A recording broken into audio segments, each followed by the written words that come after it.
Is that a cattail? That was perfect timing. All right, here we go. Hello, and welcome back to the Illuminates podcast. I'm Robbie Leigh. I'm here with 4 of my friends. We will do intros in just a moment.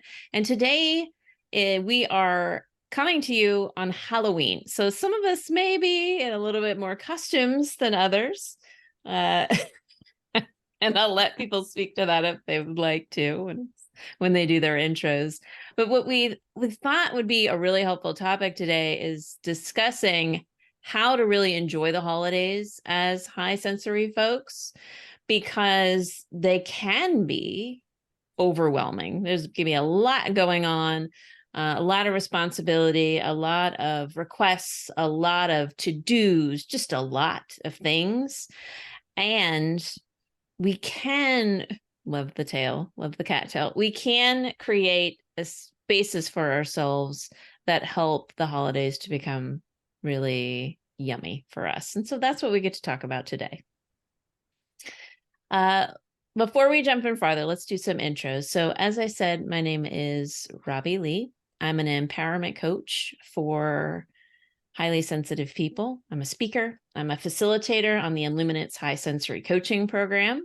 I co-host the HSP Connection podcast, and I'm on a mission to help HSPs craft lives they love by cultivating their sensitive strengths, growing their self-compassion, and trusting their own inner wisdom. You can find out more or reach out to me by going to RobbieLeigh.com. And Andrea, would you like to introduce yourself today?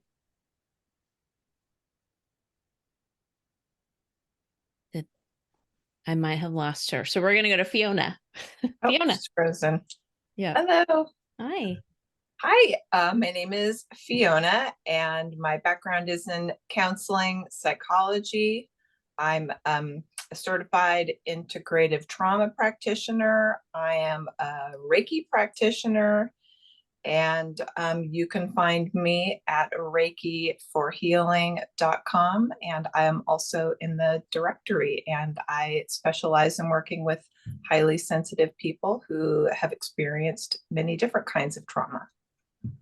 Fantastic. Thank you. Did you want to, for those that are listening but don't get to see your screen, do you mind saying your full name for them so they can find you? Yes, Fiona Fletcher Tavernier. Perfect. Thanks, Fiona, and welcome. Donna. Hi, everybody. And yes, happy Halloween. My real name is Donna Chisum, but my Halloween name is Janice. It was given to me by a friend, so I'm rolling with it. And I, in terms of introducing myself, I am a high sensory HSP relational coach. I am a mindfulness and self-compassion teacher. I am really passionate about bringing our disconnected relational world out there, whether neighbors, friends, family, colleagues, just bringing us from a place of disconnection to connection. And I pull from many tools in doing that. One of my greatest is that mindfulness and self-compassion piece. Also, a lot of trauma integration, somatic embodiment practices, and again, with a focus of bringing people more into connection. Thank you. And back to you, Robbie. Thanks. Thanks you both. Andrea, hopefully it looked like she had an internet problem. If she hops back on, we'll let her introduce herself. In the meantime, I'd love to jump into the topic. So kind of, as I mentioned in the intros, holidays can be a little overstimulating for us. And the reason I thought about this is, as a child growing up, this time of year, it kind of kicks off a succession of holidays in, Western culture. So we've got Halloween, Thanksgiving, we've got the winter holiday, which for a lot of people is Christmas, but something around that time, and then New Year's. And so many people get really excited and happy about this time of year. And as a child, I felt stressed. And now that I know more about myself, it was because I was feeling the stress of everybody around me with all the to-dos and the busyness, and we got to do this, we have to do that. And I was really picking up on that stress, which kind of put a shadow over the happier things. And as an adult, even before I knew that I was high sensory, I started just intuitively making different choices for myself so that I could carve out holidays that felt better for me. And now that I know for sure what's going on, I make even more intentional choices. And so I thought it would be a really good conversation to have, because enjoying the holidays is so fun, right? And I recognize that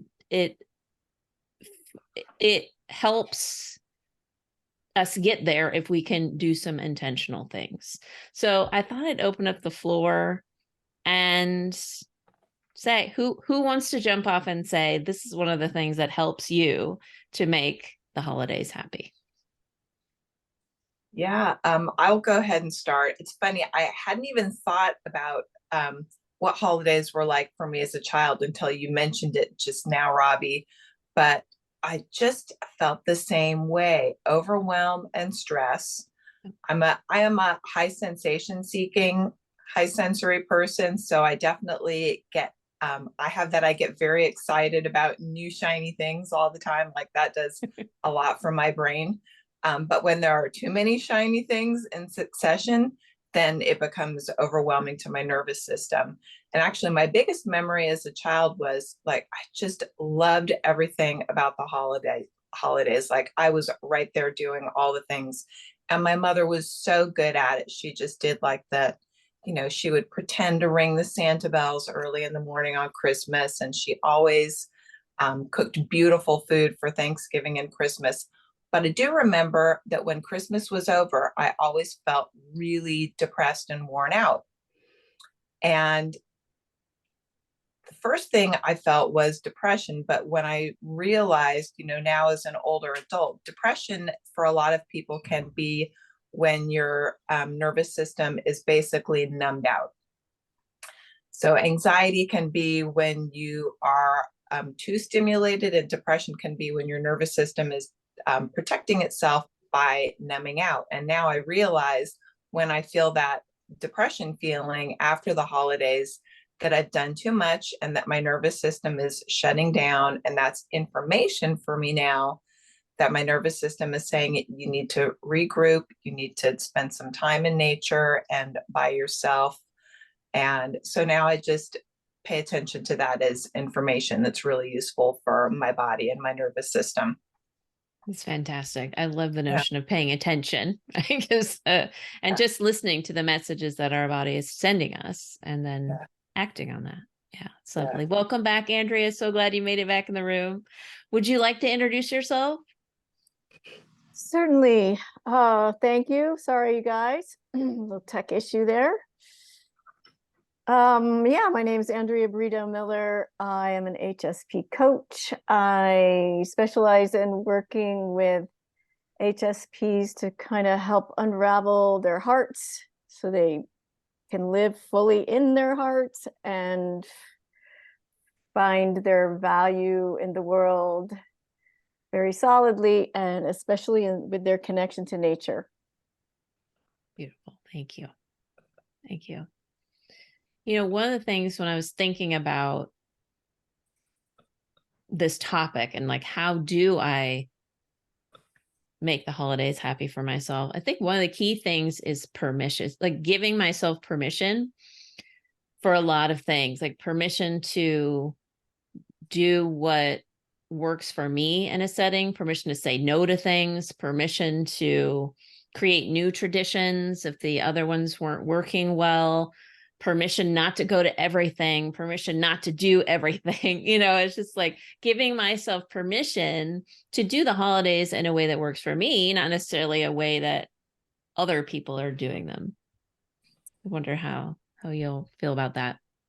Yeah, I mean, boy, permission is, I love that word. I mean, giving ourselves permission to meet, our own internal state and needs is really important.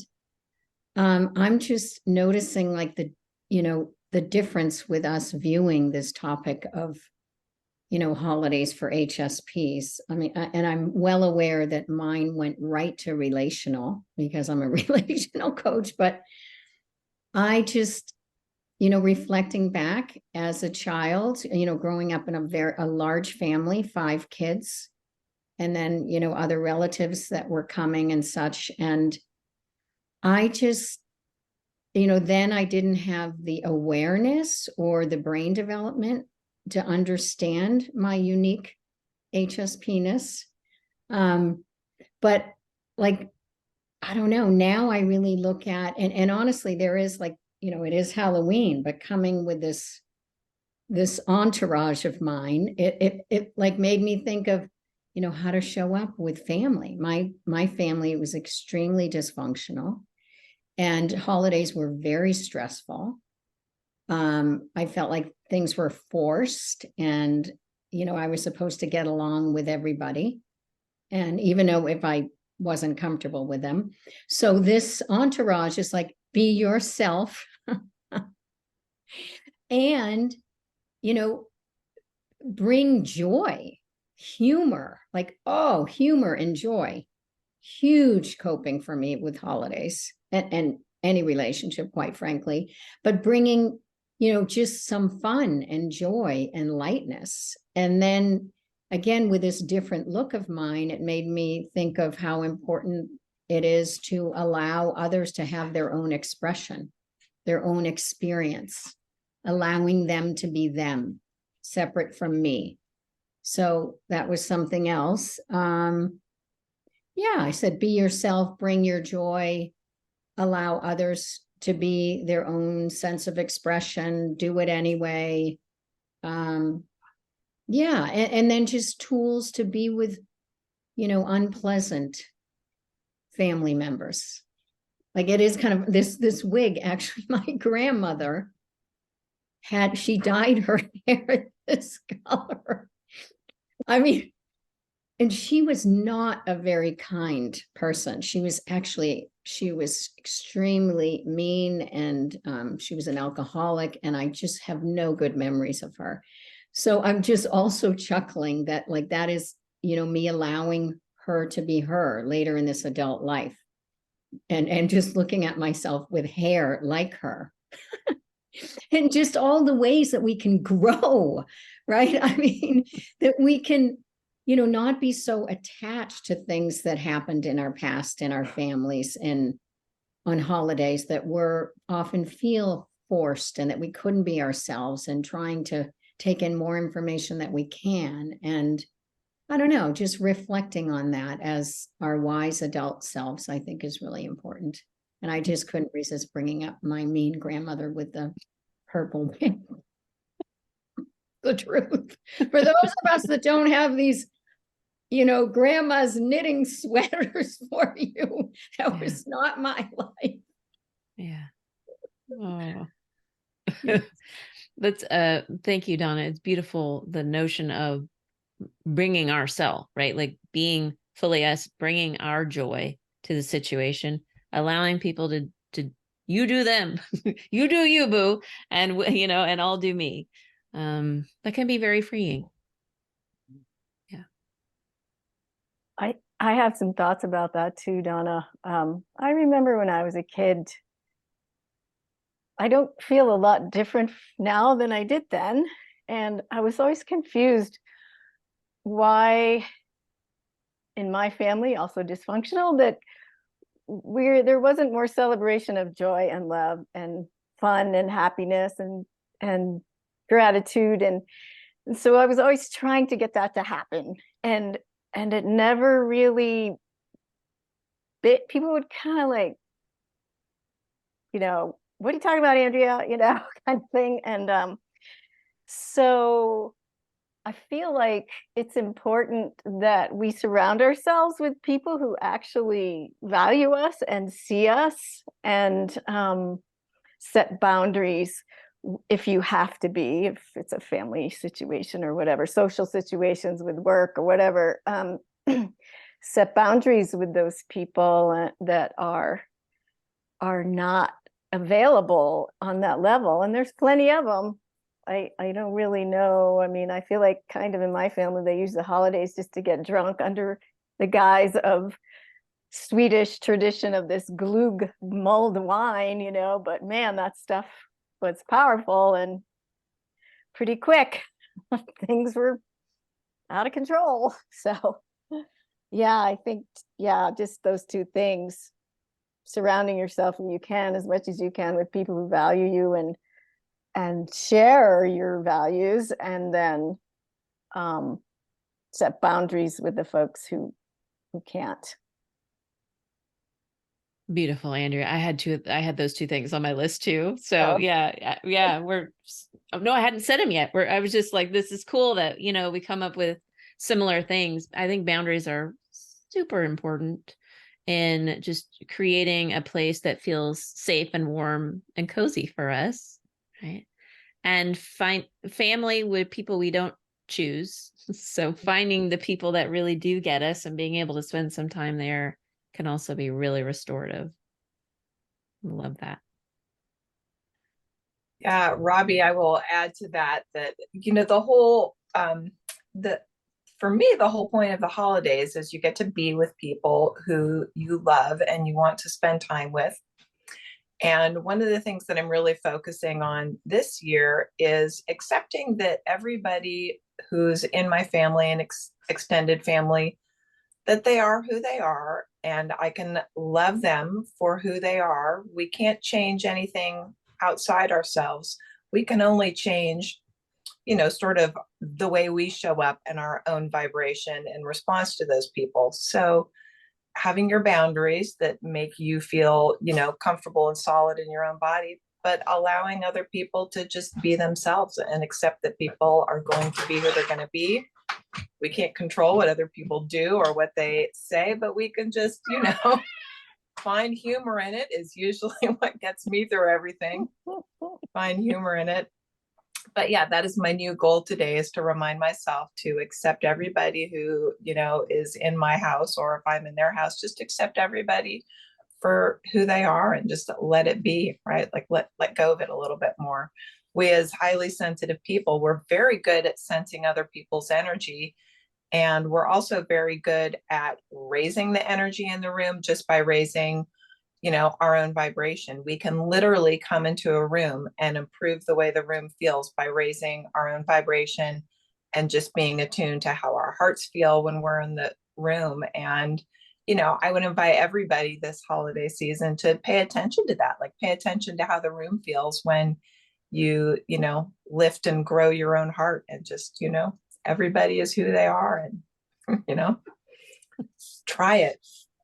I'd love to add something to that, you know, in terms of one of our powerful HSP traits and qualities is, you know, feeling what's going on with others. And I notice, as you guys were sharing, something that I've wrestled with is a sense of, if I perceive that someone isn't being respectful, you know, person A to person B in my family, which, you know, I've witnessed that a lot of, like, felt like they weren't treated respectfully or weren't talked to kindly, and I just remember being a kid and just sitting there and really feeling like I could do something about that.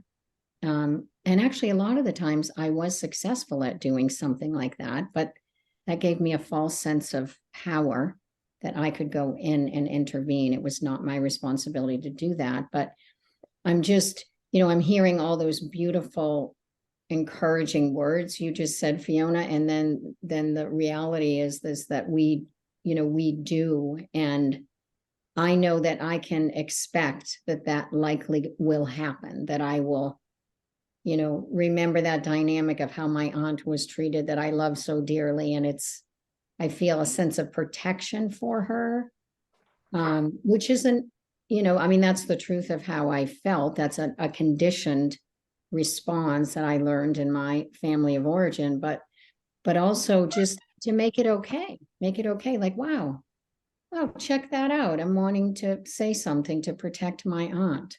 I'm wanting to, you know, tap into some power that I have, that it's, when ultimately it's not my responsibility and I can step back. But I just think the importance of naming we can want things not to happen and we can know our systems, but they happen. And so meeting the truth of moment by moment, in that moment by moment awareness, and just tending to ourselves with that, saying, I don't have to do anything about this.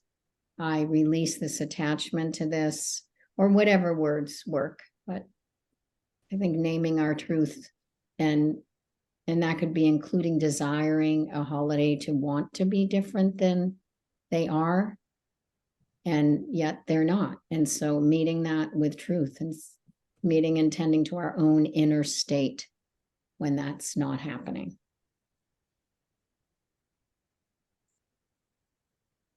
Shaking heads are shaking. Well, I just had this thought come to mind that I've been practicing a lot this past year is it's not my responsibility, right? Like, it's not my responsibility how other people feel. I can be the best version of myself, and I'm not responsible how other people feel. But also the letting go of being responsible for making other people feel comfortable, or, rescuing people from conflicts with one another. Like, I've sort of, I've released myself from the responsibility of that, and just focus on the way I feel, and the way I'm interacting with other people. Mm-hmm. Beautiful. I think, what I heard both of you talk about is the turning inward, right? Like, we're responsible for what's going on in here, and not taking on other people's stuff, because we are often gifted. And even as children, we want to use those gifts to be helpful. And that's not our responsibility, and it's not the right setting, right, to do those things. So being able to focus inward. And I love what you said, Fiona, about, like, to me, the way I thought about it was like an experiment. It's like, ooh, can I feel, like, when I'm flooding myself with love, can I feel the change in the room? That could be a fun experiment. Yeah. Yeah. I don't know if any of you have heard of the Heart Math Institute before. Mm-hmm. So the Heart Math Institute, well, you've all heard of it. I mean, they have just But done such wonderful research on how we can actually, change the way we're connected to other people, just by changing the way we feel in our own bodies. So 100%. Yeah.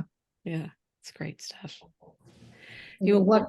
Sorry. No, go ahead, Donna. Go ahead. What is going on in our internal world? It's like, I mean, I really feel I can just be in my own inner world of tenderness and self-love, and just nurturing, with chaos going on around me. That I've learned how to do that. And that, that is one of our gifts of our deep processing. And in terms of that level of attunement that we have, that efficiency that we can, even though we feel things so deeply and process things so deeply, I feel like that we can do that same in terms of turning on that internal nurturing and self-love, that same thing. Like, it's like flipping a switch.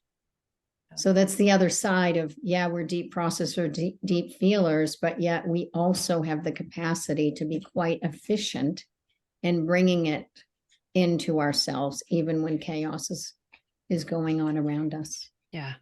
It's a beautiful reminder. Yeah. I was thinking too, like, listening to two of you talk, I'm imagining just family setting with a bunch of folks, and there are those family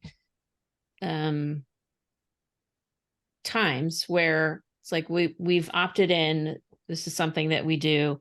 And then there's other times where I feel like it goes back to kind of what I was saying about permission, and what Andrea was saying about boundaries, and about surrounding yourself with the people that really get you. Because sometimes an option might be to choose to opt out of some of those things.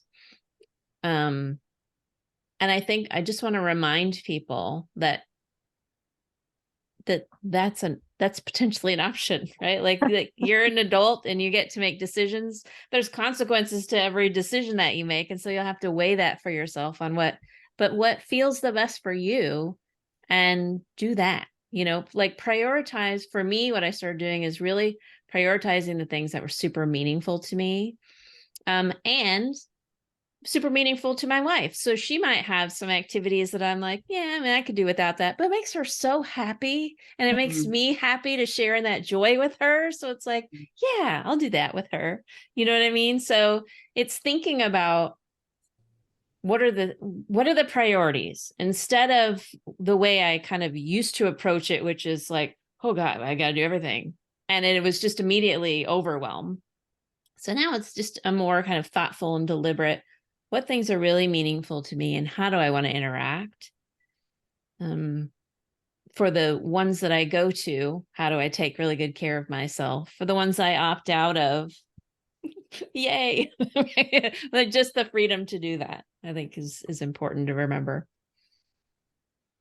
Yeah, I mean, as you say, every action has a consequence, but I can imagine that, if there is something that you really want to opt out of, that is potentially the beginning of a good conversation with people you love about why you would like to opt out, even if it's just for this year. But that is potentially a healing moment. It feels probably a little uncomfortable at first, but also imagine what it might open up. It might be something that other people haven't felt like they had permission to talk about, and you're the person who brings it, to your family or to the group, that this is something that I've been feeling, not blaming anyone, but this is why I have to opt out right now. And it can be great for everybody.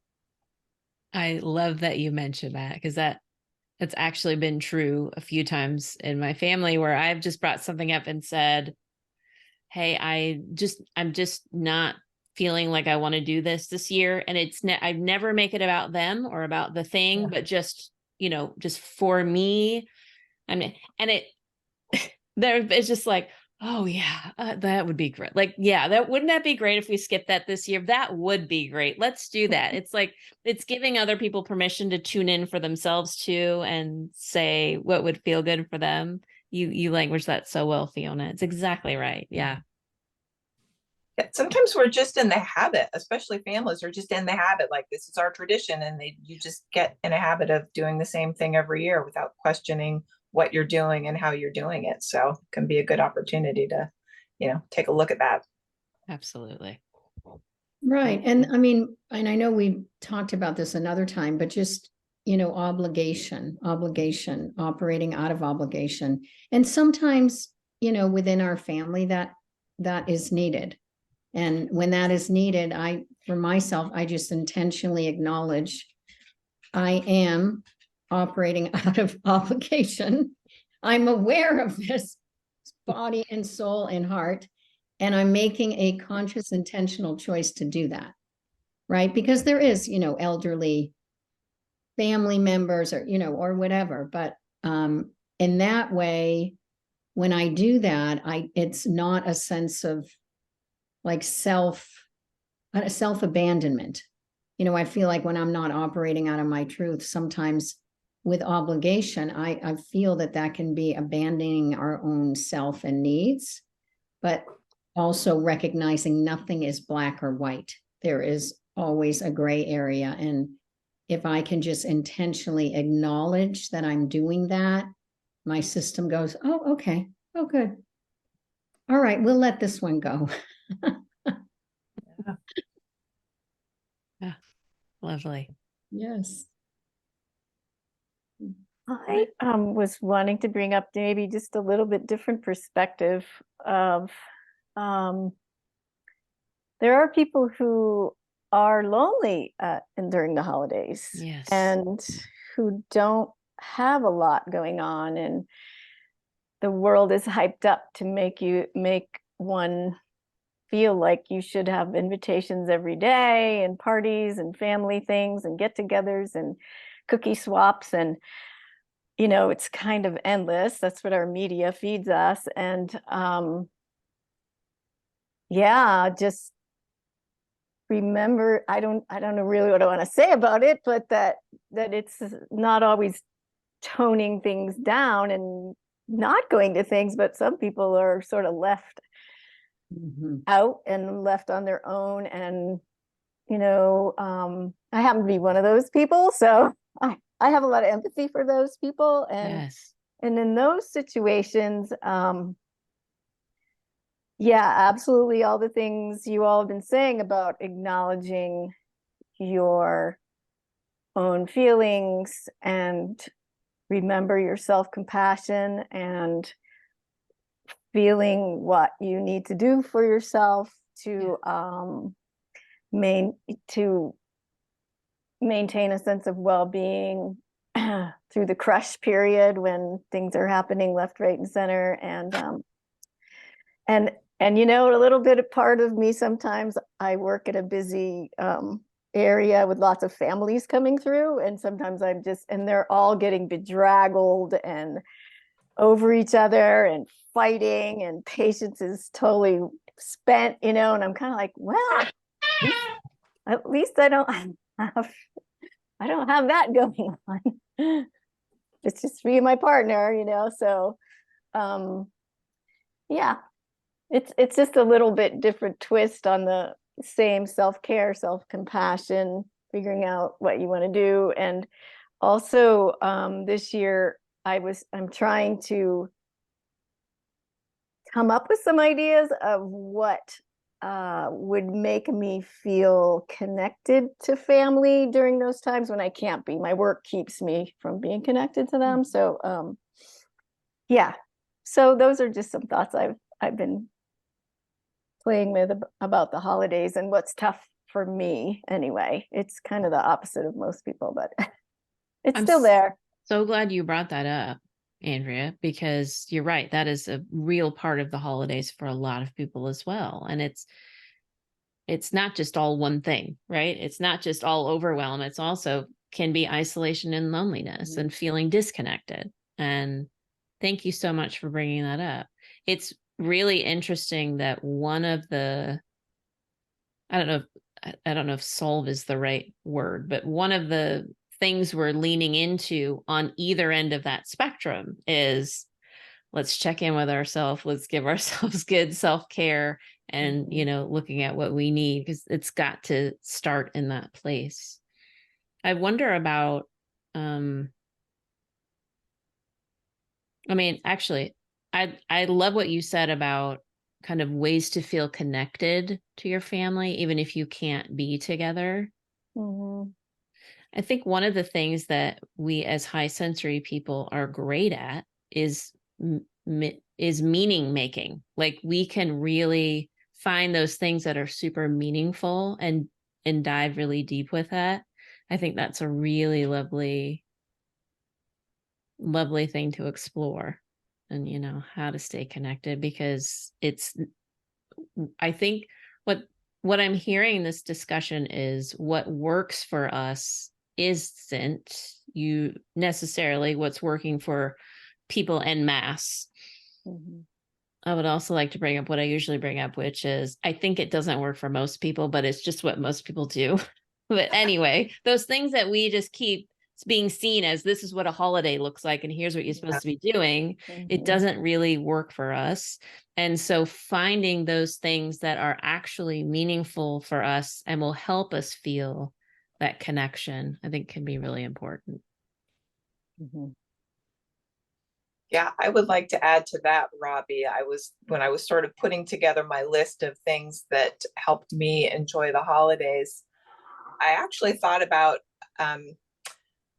getting back to the point of the season and enjoying the season. And as high sensory people, we are oftentimes happiest in nature and enjoying the subtleties of the shift in the season. So one of the things that I've done for a lot of years is really just pay attention more to what's going on in nature and, going on walks. And, I've got my giant leaf collections and pine cone collections in my studio. And for me, the holidays is really more about what's going on in the time of year. Like if you think about what was going on for people before it was turned into a commercial holiday, it was really like the end of harvest and enjoying the delicious things that you can prepare and make for yourself. and spending time in, the cold outside, or, the full moon that we just had, like the things that get you feeling all kind of tingly inside as a high sensory person, all those things that feel like they're like, when I remember this time of year when I was a child, it's like, it's magical. All the things that are going on when you pay attention to the shifts in nature. And if you're attuned to those things, it's really kind of a magical time of year, just in terms of the energy that's happening in nature. So for me as a high sensory person, that's really like, this is when I'm taking pictures this time of year. Like, I don't know, summer, I don't take any pictures of anything all summer long. And then, autumn and winter rolls around, and I'm like taking pictures of all the moss growing and the leaves turning colors, and like every sunset at the end of the day, like everything is so beautiful this time of year. So that's kind of, what I'm tuning my brain into around the holidays. And that's like finding your joy. I mean, that's what we talked Yeah. about at the beginning, finding your joy and creating that. Absolutely.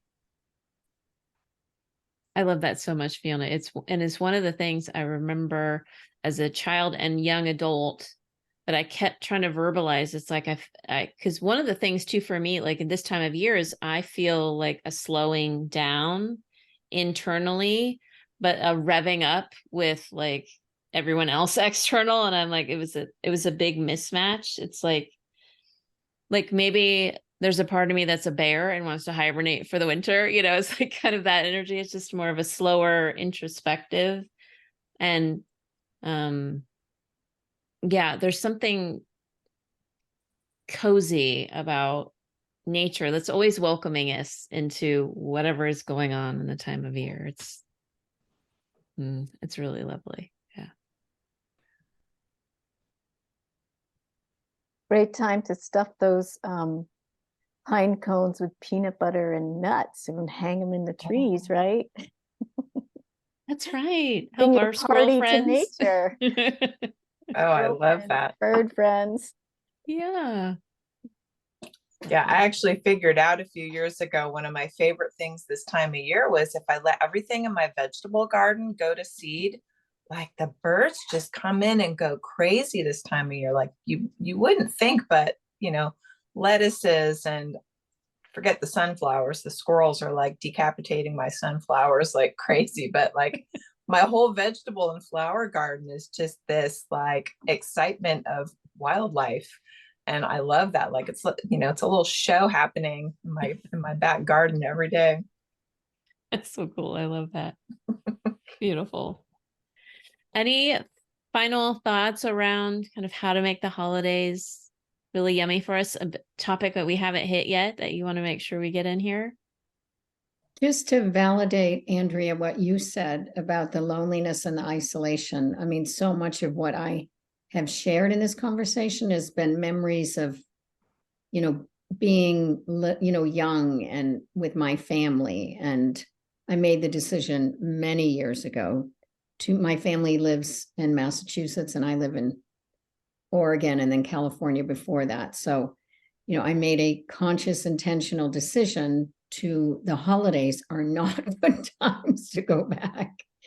So I haven't done that, but that was, intentionally like, what do I need? And, I've been doing that for so long, but yeah, I mean, it's, people with, smaller families. I mean, I'm a single mom and my son is very social and he's always like, where are we going for dinner? Who's coming over? And it's me feeling this sense of trying to scramble of, which friends are available, which are not. People that we have spent time with are no longer with us, that those were our loving kind of true family outside of biology. And yeah, heck yeah, the holidays filled with a lot of expectation and a lot of loneliness and isolation. I mean, I'm feeling that a little bit now. Like just anticipating it, but then I also, I don't know, I just meet myself again with the truth of whatever that is, right?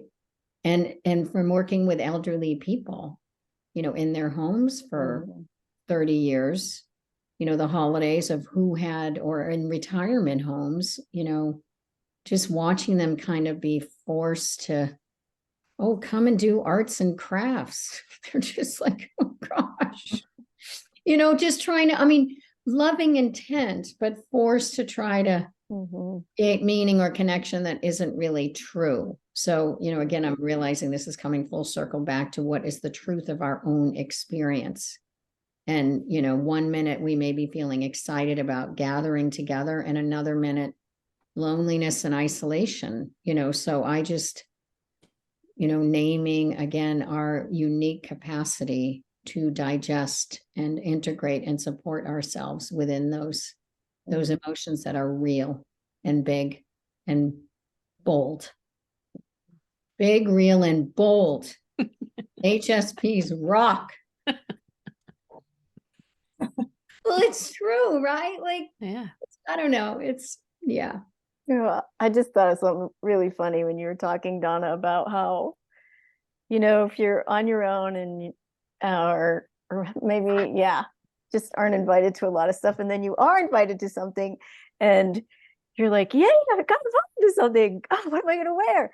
And then you get there and where's the quiet place? Oh, okay, over there. So, it's like, okay, I could get all these invitations, but really, Really, you want to be in the coat closet. really, I just want to go in the other room where it's quiet and maybe the cat's in there. Right. I suddenly have a dental emergency. I'm sorry. I need to go. Bye. Oh man. Okay, Robbie, I have a short bullet list, and they're Beautiful. too many things to actually discuss, but I wrote this bullet list because this is really like things that help me actually enjoy the holidays. So I already said be in nature. That's a big one. I said limit shopping because so overstimulating, right? Yes. Only Or do shop what's online when you necessary. can. Shop online when you can. Now, here's a big one. If you are at a party or something with a lot of people, make sure to unwind before you go to bed. Put on your eye mask, do your meditation. Like, don't go straight to bed because you probably won't sleep well. Your brain is probably still going to be processing while you sleep, and you won't actually sleep. So I do that. Like, I'll put an eye mask on for 20 minutes and sit up before I actually go to bed. This is a funny thing, but if I'm having a lot of people come over or I'm going to a party, I actually eat a snack because I probably will forget to eat when I'm at, like, if there's too many people around me, I will forget to eat. So I actually have a snack before I'm around a lot of people. Smart. Here's another thing I do. When my family's coming over, sometimes we will space out, like we will tell them what time to come, and we will tell different people to come at different times. So that they don't all arrive at the same time, or like we choose who we want to show up first and second so that it balances out the energy in the house. Robbie, your face is so funny. Fiona, I'm like, why have I never thought of this? This is Genius. game changing. This is amazing. They don't all have to come at the same time. It's amazing. I love this so much. For some, you can say the party's from 5 to 6. See you then. Oh my God. Here's a really funny one. If you're going to a party and you know it's going to be like a party with people you don't know, check the Evite list first if it's an Evite, and find out whose names you're going to be expected to know when you show up at the party. Because I went to a party over the weekend and I was like, I know the names of these people's kids, but I'm too stressed out from being surrounded by people to remember these people's names. But if I had looked beforehand, I would have felt less embarrassed that I forgot everyone's names. That's kind of a silly one. It's not silly. That's helpful. Yeah, it's like having a little cheat sheet beforehand. And then my final one was go extra slowly, because every time you go slowly, it tells your nervous system that you're safe. Every time you try to rush, you're telling your nervous system that you're stressed and you're in fight or flight. So whatever you're doing, do it extra slowly. And that's my cheat sheet for the holidays. I love your cheat sheet. Thank you for sharing it. And I'm gonna now utilize the staggering visitor times. Oh my gosh, like that's Yeah. amazing. Yes. Love that. They'll never know. They have no idea. Unless they listen to this podcast, they'll never know. Well, And but there's that. and what's wrong with it anyway? Like that's lovely, right? Then Yeah. everyone gets to be welcomed, and Yeah. anyway, I think it's brilliant. I think it's There you brilliant. go. Amazing. Well, hopefully listeners, you have gotten some helpful tips, things that you want to implement. I just want to remind you that your way is the right way. Just listen to what is working for you and give yourself permission to do that and enjoy the holidays. Fiona, Donna, Andrea, thank you so much for being here with me. I really enjoyed the talk, and we'll see you next time. Bye for now. Everybody. Bye. Bye. Thank you, Robbie.